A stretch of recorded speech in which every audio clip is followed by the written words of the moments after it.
எல்லாருமே உழைத்து வாழக்கூடிய மக்களுங்க. யாரையும் நம்பலைங்க. தன்னோட உழைப்பில் வாழக்கூடிய மக்களுக்கு இந்த பருத்தி பூவை காணிக்கையா போடுறது இந்த விவசாயி நான் சந்தோஷப்படுறேன். நல்லவரு வல்லவரு நாலு தெரிஞ்சவரு இந்த பக்கப்பாடு பூரா பட்டிமன்றம் பண்றோம்னு சொல்லித்தான் உங்களை கூட்டி கொண்டாந்து நடுவாள் உட்கார வச்சாங்க. இப்ப ஏற்பட்ட சனத்துக்கு ஒரு துரோகம் பண்ணலாமா?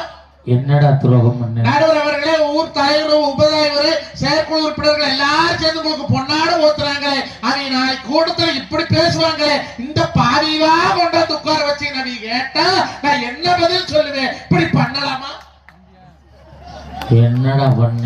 நடுவர் அவர்களே, நீங்க செச்ச பாவத்தை போக்குறதுக்கு காசு போடா, தொலைவா, ராமேஸ்வரம் போடா போகுமா? இந்த கோடிக்கரையில போய் 16 ஐயரை வச்சு 17 தடவை குண்டுட்டுனா போகுமா? இப்படி பண்ணலாமா? காசு வாங்க விட மாட்டான் போல இருக்கு. ஏதோ கோர்த்து விடுறானே. அப்பா வாழ தண்டாயுதவாணி அரகரா முத்தும் தெரிஞ்சவனே முன்னான பரம்பொருளை இந்த பாரி மகராசம் செஞ்ச பாவத்தை கெடுக்கிறப்ப இந்த